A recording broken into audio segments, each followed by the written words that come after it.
The golden lights of the ballroom shimmered across the marble floors of Aunt Darlene's Houston estate, reflecting off the chandeliers like 1,000 glittering eyes. I'm Juliana Wynn, 34, and tonight, I was merely another unacknowledged figure in a dazzling ocean of power suits and designer gowns at the Chandler family's annual winter gala. The atmosphere buzzed with manufactured charm, echoing laughter and carefully curated compliments. I positioned myself near the punch fountain, my forest green satin dress an understated yet sophisticated statement. A glass of sparkling cider clutched in my hand. I hadn't. Sipping from my drink, the air was a rich tapestry of wealth, with citrus perfume, expensive leather, and fresh roses, clearly imported for the occasion. Aunt Juliana's voice, sharp as a flute played off-key, cut through the ambient hum.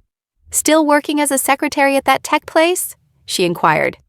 "Pressline Dynamics," I supplied evenly. "Still there, executive assistant to the CEO." Her pearl earrings danced as she chuckled softly. "Darling, you're far too brilliant to be fetching coffee for anyone. You should be leading something by now." A polite nod, a faint smile, betraying none of the seismic shifts. Creston's board had silently installed me as interim CEO 2 months prior, following an abrupt departure. Just yesterday, I'd cemented a game-changing $200 million acquisition, poised to redefine our market standing. Yet, my focus wasn't on dazzling, it was on jewels. My cousin Reed, a new VP of Outreach at Chandler Holdings, swaggered over, bourbon twirling in his hand. The golfing king, once king of the course, found himself nudged by a colleague whispering about opportunities at Crest Lines. "I can pull some strings for you. We need admins in legal," he offered. I savored my drink, a slow, deliberate sip. "Thanks, Reed, but I'm content where I am," he smirked. Contentment is for those who've surrendered their ambitions. Perhaps he was right. I had indeed stopped striving to prove myself. Their definition of success had never made room for someone like me. My gaze drifted across the ballroom, landing on the family legacy immortalized in oil paintings. Chandlers in suits, Chandlers at ribbon cuttings, an unbroken lineage of power and privilege. Chandler's cuttings on magazine covers, I knew mine was coming soon, just not in the way they expected. 12 years ago, fresh from Stanford at just 22, I sat in this very house, in Uncle David's walnut-paneled study, a flash drive bursting with business models and a fire in my chest. I'd pitched a consultancy designed to propel minority-owned startups using AI-backed market analysis. Uncle David, unimpressed, leaned back. "Consulting sounds risky." Aunt Darlene chimed in. "Honey, you'd make a wonderful executive assistant. You've got..." With a final, knowing nod to their laughter and a whispered, "Maybe next year," I retreated home that night, shedding my heels for the cool embrace of my tiny East Austin balcony. Barefoot, I etched a fierce promise into the dry Texas air. I'll forge something so monumental they'll act as if they saw it coming all along. And now here I stand, Crestine's new CEO. A confirmation whispered quietly, publicly unannounced, the ink still fresh on our $200 million global logistics deal, the PR team already meticulously crafting my Forbes feature. Let them smirk because their gala is coming, and this time, my face will be plastered on the invite. I didn't build this for applause, I forged it out of necessity, to silence the dismissals and prove, if only to myself, that I'm more than their low expectations. I christened it Lower Strategies, a name whispered with the promise of ascension, a Spanish echo of the heights I'm destined to conquer. It began above an auto body shop in East Austin, a sanctuary thick with the scent of grease and relentless ambition. The walls were paper thin, the AC a symphony of rattles, and the internet barely a whisper. Despite being held during video calls, I harbored a dream of a laptop, a grit no one in my family had ever witnessed in me. They presumed they'd buried me in doubt, but in reality, they'd handed me the shovel to forge my own destiny. Alpha wasn't merely a company, it was a silent uprising. My inaugural client was a struggling coffee roaster teetering on the brink of collapse. I dedicated every waking hour to meticulously scrutinizing their invoices, renegotiating bean contracts, and rebuilding their wholesale model from the ground up. When their revenue surged by an astonishing 22% in a single quarter, word spread like wildfire through Austin's entrepreneurial circles. Entering the startup scene at 25, I ignited a profound sense of ownership, yet strategically remained behind the curtain. My partners fronted the ventures, while I masterfully orchestrated every facet: legal frameworks, expansion strategies, and investor pitches. My anonymity was deliberate, a calculated move as Allura surged in growth across Denver, Nashville, and Phoenix. Each new location marked a silent triumph, every inked deal a potent testament that I was no longer the overlooked girl from Uncle David's study. To the Chandlers, however, I was still. Juliana, the invisible assistant, didn't bother me, not when I was aiding genuine people like the team at Riverbend, a Missouri-based family equipment company on the brink of a hostile takeover and dismantling. But when I discovered Chandler Holdings, spearheaded by Uncle David, was targeting them, everything shifted. It transcended mere growth. It became about preserving integrity. While Chandler Holdings employed predatory buyouts to dismantle companies, Allura championed a different approach, revitalizing businesses. I was instrumental in fostering this transformation. Swiftly advancing, this clandestine research division at Allura, a shadowy unit, meticulously tracked the acquisitions and mapped Chandler's intricate patterns. From a shipyard in Galveston to a spice brand in Tucson and a solar enterprise in Nevada, they intercepted Chandler's moves before any deals could be finalized. Their message, delivered with a hint of intrigue, proposed: perhaps there's a more advantageous path forward. Allow us to scrutinize your financial records first. While many enthusiastically embraced our solutions, those who truly transformed reckoned with our custom 90-day plans, navigating cash flow triage and implementing strategic pivots, didn't just survive, they dominated. Each company we rescued from Chandler Holdings felt like recalibrating the cosmic balance, a feat I kept entirely to myself. To my clients and team, I was simply Jules, the unflappable operations lead who never missed a deadline. Yet, in the hushed aftermath of intense strategy sessions or exhaustive field visits, as I paced our Austin HQ, the glass walls buzzing with palpable impact, my reflection in the windows revealed more than just an operations lead. A pivotal leader, not just a secretary, this woman had silently steered the course when the Riverbend Act faced imminent peril. It was my cue to step into the arena, their cherished land, the livelihoods of 50 employees, all teetering on the brink, about to be devoured by a predatory Chandler shell company. I couldn't stand by and witness such a tragedy unfold. Our exceptional team engineered a swift, unassailable counteroffer. We pledged to invest in Riverbend's future, not consume them, to amplify their people, not displace them, to foster their innovation, not stifle it. And crucially, we possessed the substantial capital to bring this vision to life. Allura had just cemented a game-changing $200 million strategic partnership with a global logistics powerhouse that very morning. Riverbend meeting, I stood at the head of our expansive top-floor boardroom, the floor-to-ceiling windows unveiling a breathtaking Austin skyline, a dynamic tableau of rising cranes, shimmering sunlight, and constant motion. My impeccably tailored indigo suit felt like a powerful armor, embodying a decade of quiet resilience forged into every fiber. Kane, my sharp executive assistant, presented the files with a confident smile. "They're all downstairs," she confirmed, the press included. For the first time in 10 years, I won't be operating from the shadows. I'm stepping into that room as Juliana Wynn, the visionary founder and CEO of Allura Strategies. This isn't about revenge. It's about amplifying every voice that's been silenced. If Juliana's quiet ascendancy and audacious defiance resonate with you, prepare for what's next.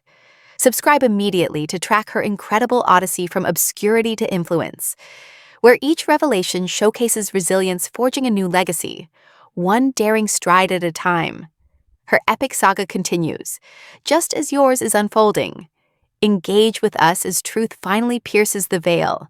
Merger terms, equity ratios, acquisition leverage, all revealed at precisely 8:45 a.m. The Chandler Holdings delegation arrived at the Frost Tower conference level in downtown Austin. Uncle David read Meredith Chandler. They didn't recognize the woman at the head of the table. Not really. To them, I was still the forgettable niece who once fetched coffee at family parties and silently filled out spreadsheets no one asked for. I stood, buttoned my blazer, and met their eyes with composure. "Good morning," I said evenly. "I'm Juliana Wynn, CEO of Allure Strategies, and I'll be leading today's meeting." A fountain pen clattered from her grasp, striking the table with a sharp clink. Reed's smirk turned to ice, his jaw tightening as he snapped open his notepad as if it were a shield. Uncle David blinked slowly, squinting as though deciphering my name tag could somehow alter the reality he was processing. "You are?" he stammered. "The CEO?" I affirmed with a nod, allowing the pregnant silence to bloom before adding, "You never noticed me because you never bothered to truly see." I gestured to Colin, who masterfully distributed the proposal folders across the table, each sealed with Allure's regal gold crest, containing the full merger offer for Riverbend bolstered by our secured 35% share acquisition through private placement. I calmly articulated the string of strategic acquisitions we'd strategically executed in recent quarters: Greenridge Textiles, Solar Vista, EchoScan Medical, all ventures you attempted, all stabilized through Allure's expert intervention. The room hushed, my voice unwavering, yet each word dropped with potent intent. I wasn't here for personal revenge. I was here to reclaim the shattered dignity of countless families, devastated by ruthless takeovers. David's stoic facade remained, yet the throbbing veins on his temple screamed his inner turmoil. Reed meticulously sifted through the documents, murmuring about imminent regulatory scrutiny. Meredith, her voice a mere whisper, revealed, "She's been observing from within this very room all along." Leaning forward, I proposed, "You can either sign the merger agreement, retaining partial benefits, or wait 10 days for me to finalize the open market acquisition of Riverbend's remaining shares. Allure will secure control with or without your cooperation." David shoved his chair back and stormed out, silent. Kaylin leaned in, asking, "Do you wish to pause the meeting?" I shook my head. Let them feel the seismic shift. 15 minutes crawled by, the boardroom thick with unspoken tension, a charged silence mirroring the atmosphere before a tempest. Then, the door creaked open. As returned, his jaw was set, but the fire in his eyes had been extinguished. He sat down. His pen scratched across the page like a reluctant surrender. I gave a respectful nod, gathered my folder, and walked out into the hallway. The Austin skyline gleamed through the glass. A crisp spring wind rushed through the atrium doors, sharp and electric, yet I felt no chill that afternoon. Allure's private valuation soared by a remarkable 17%, while Chandler Holdings slumped by 8%. 4% for the first time my name graced Bloomberg's evening crawl. Juliana unlocked the enigma behind Allure's meteoric ascent. I harbored no joy in their humiliation. That moment wasn't about them. It was a resounding victory for every soul silenced, for every entrepreneur coerced into relinquishing their life's passion. Just 3 weeks later, a formal decree arrived. Allure's commanding 31% stake in Chandler Holdings granted me the power to appoint a director. Without a second thought, I made my choice. The boardroom that day felt frigid, the air thick with unspoken tension. A vast walnut expanse, 12 imposing chairs, and 12 pairs of eyes, all uncertain whether to flinch or feign composure. I strode in wearing an ivory pantsuit, heels resonating with unwavering certainty. Their legacy was etched into the wallpaper, but I wielded something stronger, earned power, unyielding and irrefutable. Reed was conspicuously absent, sidelined by legal inquiries tied to a botched acquisition scheme that finally claimed him. I stood at the front of the Chandler Holdings boardroom, surrounded by men who once dismissed me as an admin with delusions. My voice was even, my message unmistakable. Chandler Holdings will no longer decimate businesses to the bone, I declared. We will rebuild them with integrity and clear purpose. First, a hushed silence, then slow, hesitant applause, a scattering of claps from junior members, then a wave of reluctant, profound respect. Awkward, yes, but truly real. A week later, Meredith Chandler sent a single-line email. You achieved the impossible. I'd like to learn from you. I saved it. Unread yet undeleted. Uncle David tendered his resignation the next month. His letter, raw, handwritten, felt almost vulnerable. I misjudged you, Juliana. You've illuminated a better way. I folded it precisely and placed. Beside my inaugural investor contract, proof of battles won, fueled by vision, not vengeance. Lenora, caught mocking my nascent startup in a viral clip, simply vanished from panels. No statement, just silence. At a Houston finance conference, Uncle David offered only a knowing nod. These weren't trophies, but seismic tremors, signs the system was recalibrating. A culture of pure extraction and ego was finally forced to listen. At the Allura office, I stood by the expansive floor-to-ceiling window, gazing at Ladybird Lake where bridge lights shimmered like aquatic stars. I hadn't constructed this to obliterate my past, but to forge a new future. The media at last discovered me, gracing front pages in financial broadcasts, yet I meticulously curated my appearances. The spotlight possesses immense power when wielded with discernment. At a 2025 Washington, D.C. gala, I received the Strategic Innovator Award under a breathtakingly clear sky. As I approached the stage, I surveyed the room filled with distinguished suits and esteemed scholars, changemakers. I cleared my throat and offered a smile. A decade ago, I embarked on my family's journey. They chuckled when I announced my ambition to launch a consulting firm, advising me to marry smart, not build bold. The audience erupted in shared laughter, the warm, knowing kind. I heard them, but my interpretation differed. Their merriment fueled my resolve rather than stifled it. True success isn't about accolades or evaluations. It's a student's message. I doubted my potential until I witnessed your path. The ovation roared, a vibrant testament to a night that ignited a cascade of opportunities. Invitations poured in from prestigious business schools, groundbreaking innovation summits, and empowering women's leadership forums. I accepted them judiciously, not to bask in fleeting adulation, but to illuminate the arduous journey behind the accolades. I recounted the marathon nights hunched over spreadsheets, the dawn of uncertainty, and the strategic decision to cultivate strength in the shadows before emerging into the brilliance of leadership. Within each crowd, I discovered a kindred spirit, a young woman, her voice hushed but potent, who mirrored my own beginnings. It was this profound connection that fueled the creation of the Altitude Fund, a venture capital initiative exclusively dedicated to championing women entrepreneurs. The story of Juliana, a former assistant, single mother, and night shift nurse who became a tech founder, is a testament to the power of dreams. Her heart swelled not just at Allura's growth, but at the incredible potential they were unlocking. Then a plain white envelope arrived, marked Juliana Wynn's eyes only. Inside, a letter from Uncle David. I thought business was about power and control. You showed me humanity. I'm stepping down permanently. I'm sorry. Sipping her warm coffee, Juliana felt no triumph, only a profound realization. Witnessing genuine transformation, not solely within myself, but echoing through the very framework that once sought to constrain me.